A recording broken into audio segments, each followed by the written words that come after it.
Fala aí pessoal, beleza? Sejam bem-vindos aqui ao canal do Futebol Highlights. Esse é o primeiro vídeo nesse formato, tá? Espero que vocês gostem bastante. E nesse vídeo de hoje a gente vai estar reagindo aí ao Mauro César falando a respeito aí da briga de Gabriel Jesus e Pedro pela vaga aí da seleção reserva, né? Vamos dizer assim, né? A insatisfação aí do Mauro César é porque o Tite ainda não testou o Pedro. Desde o jogo contra a Suíça já vem esse barulho aí na mídia, né? O pessoal falando bastante, por que que não coloca Pedro, por que que não coloca. E aí, né, ao observar e saber de qual seria a possível escalação, o Mauro César comenta a respeito. Então vamos reagir, vamos analisar juntos a respeito.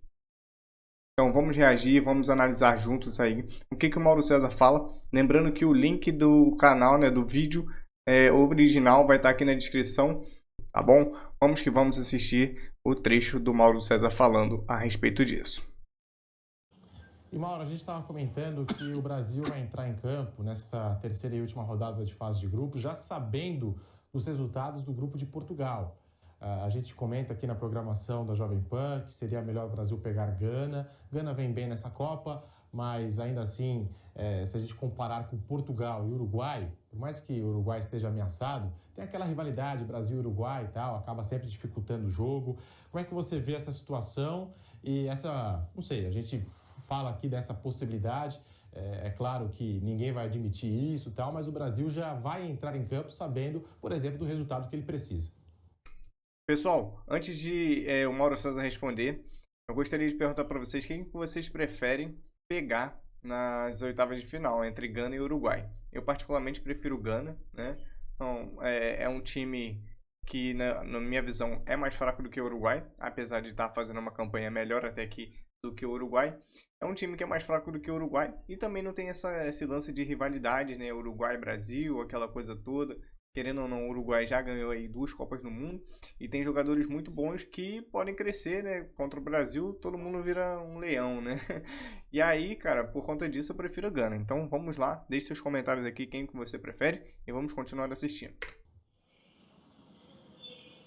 O Brasil vai ser o primeiro da chave, né? Na verdade, não vai mudar nada. O Brasil vai ser o primeiro da chave, não vai abrir mão dessa condição, vai buscar a primeira colocação, como deve ser, e vai enfrentar tanto o Uruguai quanto o Gana. Acho que não vai fazer uma menor diferença. São dois adversários que o Brasil tem condições de passar.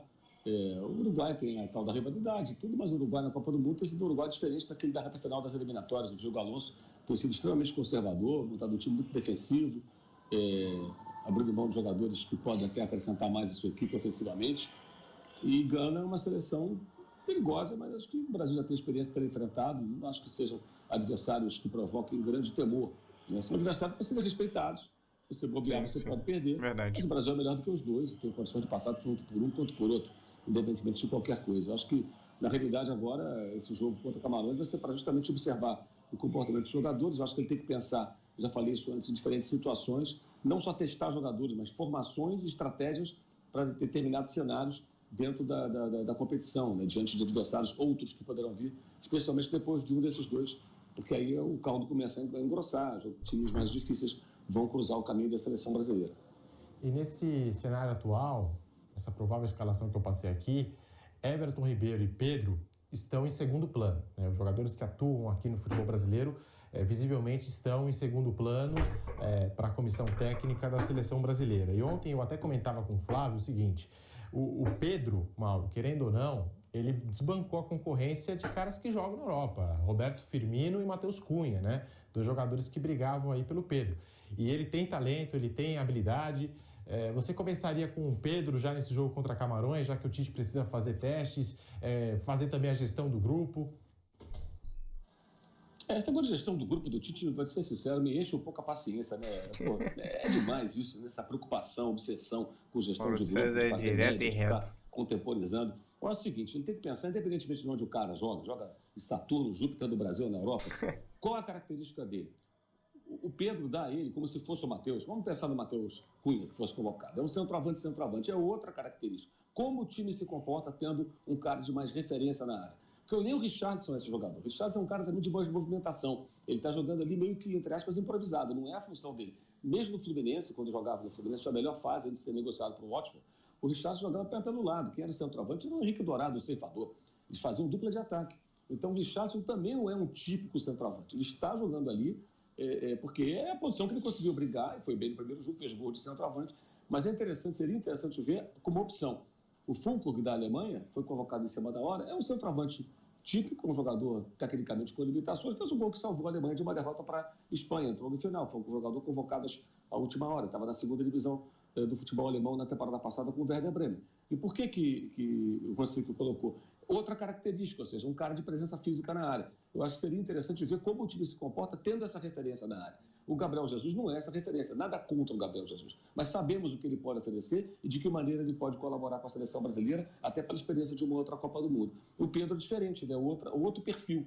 E eu diria a mesma coisa fosse o Matheus Cunha ou se fosse um outro centroavante qualquer. Se o Serginho Chulapa voltasse a jogar hoje, se fosse o Serginho Chulapa o centroavante do Brasil. É isso que eu quero dizer. Então, acho que seria interessante ver o comportamento do time atuando com o centroavante, que é centroavante mesmo. Que pode, em alguns momentos, ser importante em determinadas situações. Que você precisa, às vezes, de um cara mais físico dentro da área, aprender os zagueiros para servir de referência e tudo mais. E o Pedro, ele é artilheiro da Libertadores, não é pouca coisa, né? O cara fez gol da Libertadores, foi goleador da competição, e acho que isso também não pode ser ignorado. Foi craque da Libertadores também. Valor. É um bom jogador, não é um jogador desprezível pelo fato de jogar aqui ou jogar ali, né? E outra coisa, né? Até a gente falou sobre isso ontem. O Pedro não vai jogar na Europa, inclusive porque ele joga num clube que não precisa vender jogador para a Europa. Não precisa vender o almoço e pagar a janta. O Flamengo não precisa disso. Então, se aparecer amanhã uma proposta, por exemplo, o Luiz Henrique do Fluminense joga na Europa. Foi vendido por 9 milhões de euros. O Flamengo não vai vender o Pedro por 9 milhões de euros, porque não precisa de 9 milhões de euros. Pagou 14 por ele, pagou agora 13 e pouco, 14 pelo Cebolinha. Então, essa é a condição. Ele joga no Brasil, mas ele joga num clube que pode competir com clubes pequenos e médios do futebol da Europa em termos financeiros, em termos de salário e em termos daquilo que paga por multa rescisória. Ele não joga no Brasil porque ele não tem nenhuma oportunidade. Esse é o ponto. Esse é o ponto que acho que é importante. Se a gente ficar usando só a régua do mercado de onde ele joga, a gente tem que olhar o que acontece. E já existem clubes aqui, o Palmeiras pode se inserir também nesse contexto, algumas circunstâncias, que podem resistir a uma série de times de fora e não vender o jogador. Então, o cara às vezes está jogando no Brasil, não é porque o cara não tem mercado. Bom, pausando aqui rapidinho para acrescentar um comentário. Cara, isso que o Mauro César falou é muito importante, né? Ele não joga na Europa, né? Não joga num time grande, assim como tem alguns que também não jogam em times grandes lá fora, mas ele joga no Flamengo, né? Um time muito grande que ganhou a Copa da Libertadores, ganhou a Copa do Brasil, né? E hoje em dia, jogar de repente no Brasil, como no Atlético Mineiro, no Palmeiras ou até mesmo no Flamengo, não é sinônimo de você não ter sucesso ou alguma coisa assim do tipo. Acredito que conforme está evoluindo, né, ou estão evoluindo os elencos, né, esses times podem até bater de frente com muitos times médio e grande europeus, né? Então, essa hierarquia aí que é criada em função de jogar na Europa ou não, é muito ilusória, né? Porque os jogos aqui no Brasil e tanto na Libertadores são muito difíceis também. Só que o pessoal que joga na Europa acaba tendo um peso maior e parece que o Tite tem uma fila ali, né? Ah, esse cara aqui primeiro, esse cara aqui depois. Tanto que o Everton Ribeiro, né, foi muito solicitado pelos internautas e pelos telespectadores a respeito de ele entrar na partida contra a Suíça, porque precisava-se de um jogador de criação, e o Everton Ribeiro não entrou, né? Entrou ali Bruno Guimarães, que também fez uma boa partida, mas o Brasil, como tinha maior posse de bola e levava muito mais riscos para a Suíça do que ao contrário, merecia um cara que tem um drible legal, que esconde a bola, né? Que consegue distribuir legal, consegue fazer dribles de corpo. A gente não sabe o porquê, mas talvez por não jogar na Europa. Vou esperar ele finalizar aqui pra gente ver como que vai, o que ele vai falar mais. Também porque não vai vender, porque o clube não quer vender, não tem interesse, não precisa vender. Então, existe esse outro aspecto também. Agora, eu acho que seria interessante vê-lo, mas pode ser que ele faça durante o jogo também, não é também nenhuma sangria desatada isso. Ele pode fazer experiência durante a partida contra Camarões. Eu acho que ele deve fazer. Eu acho que o Everton Ribeiro pode dar opção para ele de um meia mais de criação, de passe, de assistência. Acabei de falar do Everton Ribeiro. Até pela ponta direita, ali onde ele sai muito bem. Eu acho que ele precisa ver opções que ele possa ter para diferentes cenários do jogo. O exemplo da Alemanha acho que é perfeito. A Alemanha perdia o jogo, não estava jogando mal, um jogo muito bom contra a Espanha, estava jogando com o Thomas Müller de centroavante naquela partida. Aí o Hans Flick faz as mudanças e coloca um centroavante típico. E esse cara entra e faz o gol. Um gol típico de centroavante, aproveitando uma sobra dentro da área. E livra o time de uma derrota e consegue um empate ali importante. Ele vai ser titular? Não vai ser titular. Mas o técnico alemão já sabe do seguinte: eu posso contar com esse cara em determinadas situações de jogo.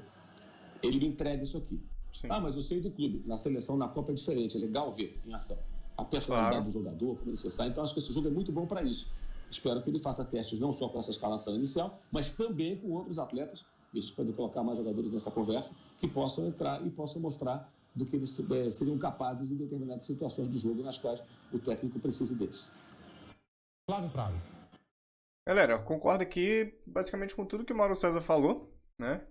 Talvez, não sei, eu acho que ele pode começar como titular por conta da pressão da imprensa, né? Mas se bem que o Tite não liga muito aí pra isso. Só que se começar a titular, é uma boa, tomara que ele consiga aproveitar a oportunidade. Mas se não começar como titular também, acredito que ele vai entrar no segundo tempo, né? Ou pelo menos sei lá, numa determinada circunstância do jogo. Porque se o Tite não colocar o Pedro, aí basicamente o Brasil vai contra, né? O Tite, vai ser uma pressão muito grande, porque já é um jogo teste, né? E aí o cara não coloca o Pedro e vai mostrar claramente que tem esse lance de Europa, Brasil e aquela coisa toda. E, cara, o Pedro não é só esse centroavante que faz gol, que é oportunista, que faz gols de sobra, aquela coisa toda, não. Ele também tem habilidade, ele tem habilidade para sair tanto como pivô ali, dominando bola, para fazer um toque de primeira que desloque a zaga, né? E também ele tem uma certa habilidade com os pés, ele consegue chutar bem de esquerda, de direita também, ele tem uma certa frieza, não é aquele centroavante também conezão padrão como a gente vê por aí. Bom, essa é um pouco da minha opinião, a gente acompanhou agora aqui um pouco da opinião do Mauro César, que é um cara bem lúcido e bem que entende bastante de futebol. E eu espero que vocês tenham gostado aí desse episódio aí, desse vídeo aqui tá subindo pro canal. E se você gostou, deixe seu joinha, né? Deixa esse seu like aí maroto. E também se inscreve para não perder, né, outros tipos de vídeos de melhores momentos, ou até mesmo vídeos nesse formato.